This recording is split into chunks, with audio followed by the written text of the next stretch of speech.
भाजपा की पूर्व प्रवक्ता नुपुर शर्मा के विवादित बयान के बाद जो बवाल शुरू हुआ था वो भी थमा नहीं है। शुक्रवार को भी जुमे की नमाज के बाद देश के कई राज्यों और खासकर बात करूं तो यूपी के कई शहरों में लोगों का विरोध देखने को मिला। मेरे साथ में मुरादाबाद के सांसद एसटी हसन साहब हैं। सर, कल का अगर वाकई की बात करूं तो कैसे शुरू हुआ था, कौन लोग इसमें शामिल थे? देखिए, जुमे की नमाज के बाद टीनेज बच्चे कुछ इकट्ठे हुए, 15 से 18-19 साल के बच्चे थे। उन्होंने सड़कों पर नारेबाजी करी। किसी ने किसी के कोई पत्थर नहीं मारा, किसी को कोई अपशब्द नहीं कहा, किसी दुकान की लूटमार नहीं करी, कहीं आग नहीं लगाई। उन्होंने नारेबाजी करते हुए सड़कों पे गुजरे और जब उन्हें समझाया गया हम लोगों के द्वारा भी और पुलिस के द्वारा भी, तो वो जो लोग नहीं माने तो हल्का बल प्रयोग किया गया और ये लोग अपने अपने घरों को चले गए। 25 लोग अभी तक गिरफ्तार हो चुके हैं। तफ्तीश के बाद और भी हो सकते हैं। किसी ने कुछ नहीं किया तो ये 25 लोग कौन हैं? देखिए, ये वो लोग, बहुत से लोग ऐसे होंगे जिनका किसी ने नाम ले दिया, किसी का कुछ कर दिया। अगर वो लोग वीडियो में हैं, हम उनके लिए कुछ नहीं कह सकते। लेकिन जो लोग, जिन लोगों का कोई सबूत नहीं है, जो बेकसूर लोग हैं, उसका हमने प्रशासन से बात करी है और प्रशासन का भी यही कहना है कि कोई भी बेकसूर को हम नहीं भेजेंगे। कुछ लोग के वालिदान आपके पास आए भी थे थोड़े बहुत? जी, आए हैं। एक बेवा माँ है, उसका बेटा भी गया है, जिसने मुझे बताया कि वो उस जगह पे था ही नहीं। मेरी बात भी हुई है, इंक्वायरी हो रही है। अगर वो बेकसूर है तो छोड़ दिया जाएगा। ये बताइए कि हमने इमाम साहब से भी बात की। वो ये कह रहे थे कि उनका खाली मेमोरेंडम का कार्यक्रम था, लेकिन इस बीच एक पोस्ट वायरल हुई कि बंद रखना है, जो कि उनका बंद का आह्वान नहीं था। यानी कि कहीं ना कहीं इस बात का सुबह था कि ऐसा कुछ हो सकता है। आपको भी कुछ ऐसा इल्म था? ऐसा अंदाज हो रहा था और यूपी भी पूरा अलर्ट पे था। मेमोरेंडम हमने, इमाम साहब ने और लोगों ने एक दिन पहले मगरिब की नमाज के बाद दे दिया था, इसी खदशे को देखते हुए कि कहीं कोई हंगामा आराई ना हो, बेकसूर लोग ना फंसें, गोली ना चले, लोगों की जानें ना जाएं। ये कदम उठाया और इस वक्त नमाज के बाद ये ऐलान कर दिया गया था कि आप लोग खामोशी से अपने अपने घरों को चले जाइए, कोई नमाज के बाद ना रुके। लेकिन क्योंकि मामला इतना जज्बाती था और सरकार की सबसे बड़ी गलती इसके अंदर यही है कि अगर सरकार वक्त रहते कदम उठा लेती और इन दोनों लोगों को जेल भेज देती, नुपुर शर्मा को और जिंदल को, तो ये सब कुछ नहीं होता हिंदुस्तान में। जो कल तमाम दुनिया में हमारी बेइज्जती हुई, ये सब कुछ नहीं होता। सरकार इसकी खुद जिम्मेदार है। मुकदमा दर्ज कर लिया गया है, पार्टी ने उन्हें अभी पार्टी से बाहर कर दिया गया है और जांच चल रही है। आप खुद एक लॉ मेकर हैं और किस तरीके का आप चाहते हैं? देखिए, जांच चल रही है, मुकदमा दर्ज हो गया, मानता हूँ। क्या आपने ऐसे वाक़यात नहीं देखे कि किसी ने कोई पोस्ट डाल दी, उसे फ़ौरन गिरफ्तार करके जेल भेज दिया गया? मामूली पोस्टों पे ही भेज दिया गया। मेरे शहर के अंदर, लीची के अंदर, उसने कोई पोस्ट डाल दी थी, वो जेल चला गया लड़का। नुपुर शर्मा ने इतनी बड़ा बयान दे दिया, उसके बाद भी उसको जेल नहीं भेजा गया। उन्हें फ़ौरन जेल भेजना चाहिए था। तो आप कह रहे हैं कि अगर ऐसा होता तो ये चीज़ें नहीं होती? हरगिज़ नहीं होती। भाई, हम कानून से चलने वाले लोग हैं, संविधान है हमारे पास। लोग सेटिस्फाई हो जाते हैं कि ठीक है, अब कानून अपना रास्ता लेगा। हम उनके खिलाफ कानूनी लड़ाई लड़ते। अब क्या है, सिर्फ सस्पेंड ही तो किया है, निकाला भी नहीं है। सस्पेंशन का मतलब ये होता है कि एक्सप्लेनेशन कॉल किया होगा और वो एक्सप्लेनेशन में अगर खरी उतरती तो रिइंस्टेट हो जाएंगी।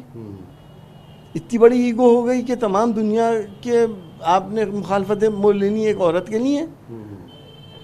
आपकी इतनी ईगो हो गई, यह अहंकार नहीं है तो क्या है? ये बताइए कि 3 जून को कानपुर में होता है, एक हफ्ते बाद, 7 दिन बाद जो है कई शहरों में होता है, कई राज्यों में होता है। आगे ये चीज़ें ना हों, इसके लिए आप कैसे समाधान देखते हैं? आगे ये जब ही रुकेगा जब इंसाफ होगा।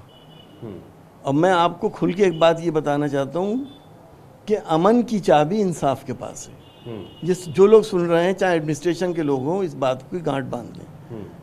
अगर अमन चाहते हैं तो इंसाफ करते रहें। इंसाफ नहीं होगा तो अमन नहीं होगा। लेकिन इंसाफ का ये भी तो तकाजा है कि दोनों पक्षों को सुना जाए। नुपुर ने अपने बयान पर खेद प्रकट किया, उसने कहा कि मैं माफ़ी मांगती हूँ अगर कोई किसी को ठेस पहुंची है तो, और प्रोवोकेशन में कर गई, तो दोनों को सुना जाए, उसके बाद जो हो उसका फैसला सुना जाए। माफ़ी नहीं मांगी उन्होंने, खेद खेद प्रकट किया, माफ़ी भी नहीं मांगी। तो खेद प्रकट करना, मैं आपको गाली बकूं, मैं आपके गोली मार दूं, उसके बाद खेद प्रकट कर दूं, बात खत्म। उसको आप स्वीकार नहीं करते उनके खेद को, रिग्रेट जो शो किया। हम कानूनी कार्रवाई चाहते हैं, कानूनी प्रक्रिया जल्द से जल्द होनी चाहिए, और हिंदुस्तान को, पूरी दुनिया को ये बताना चाहिए कि हम इंसाफ से काम करते हैं, चाहे कोई भी हो। आज हमारे साथ हिंदू भाई क्यों खड़े हैं? हिंदू भाई भी इस बात के खिलाफ हैं कि किसी भी मजहबी पेशवा के खिलाफ कोई भी ऐसी टिप्पणी नहीं करनी चाहिए जिससे लोगों की ये भावनाएं आहत हों। अरे हम तो अनेकताओं में एकता हमारी विशेषता है, हम रंग बिरंगे गुलदस्ते में हैं। सर, आपके यहाँ ज़्यादा कुछ ऐसा नहीं हुआ, आपने बताया, लेकिन जो प्रयागराज में हुआ, सहारनपुर में हुआ, अन्य जगह पे हुआ, क्या कोई उसे जस्टिफाई कर सकता है? और आप तो लॉ मेकर हैं सर।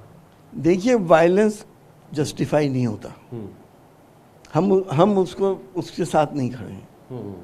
हम कानून के हिसाब से प्रोटेस्ट करना हमारा अधिकार है, शांतिपूर्ण तरीके से प्रोटेस्ट किया जाए और सरकार बात सुने, कान बंद करके ना बैठ जाए।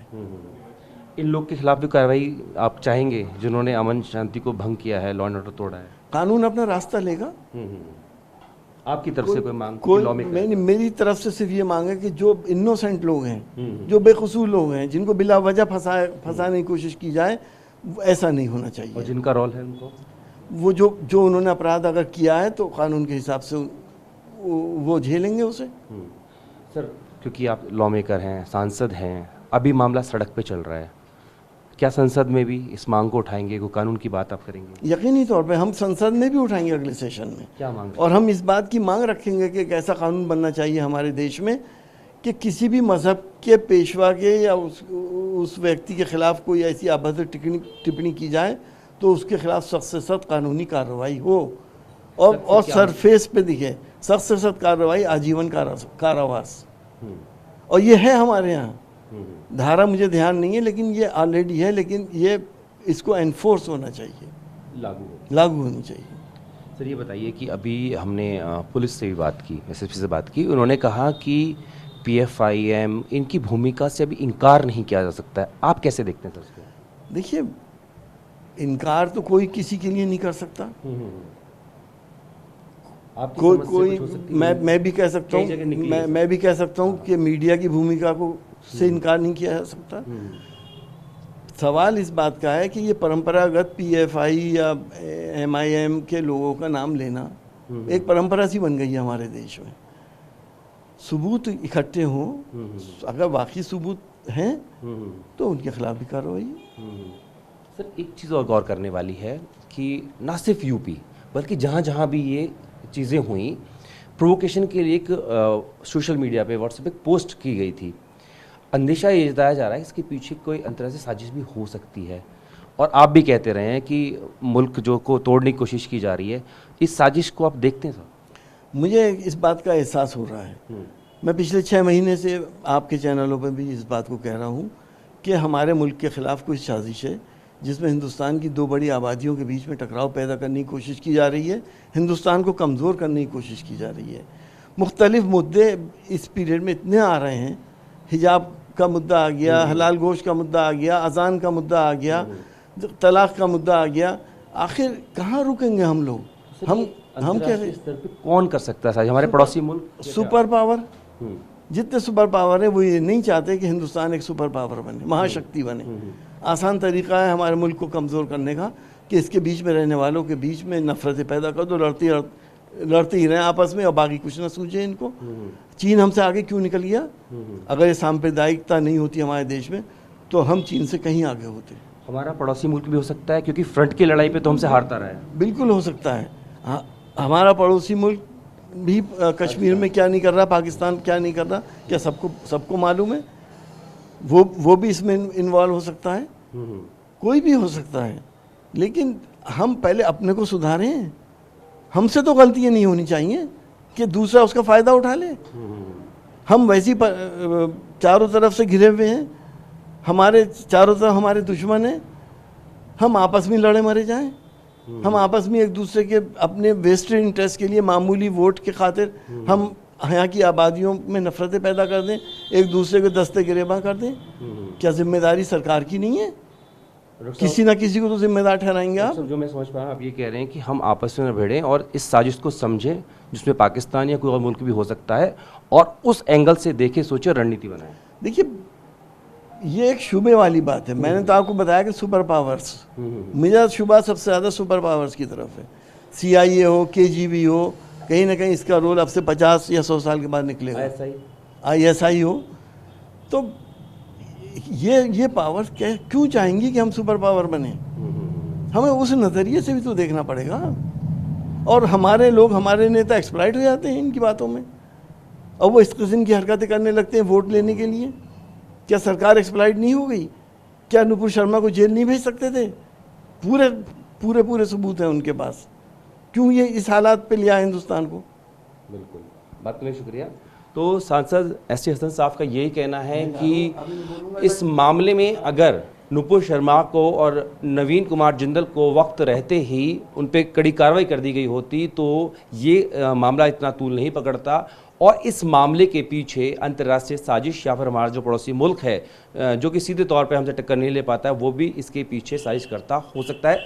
उस एंगल से भी जांच होनी चाहिए। इसके साथ Jitendra Bhati, TV9 Bharat first, Moradabad, UP।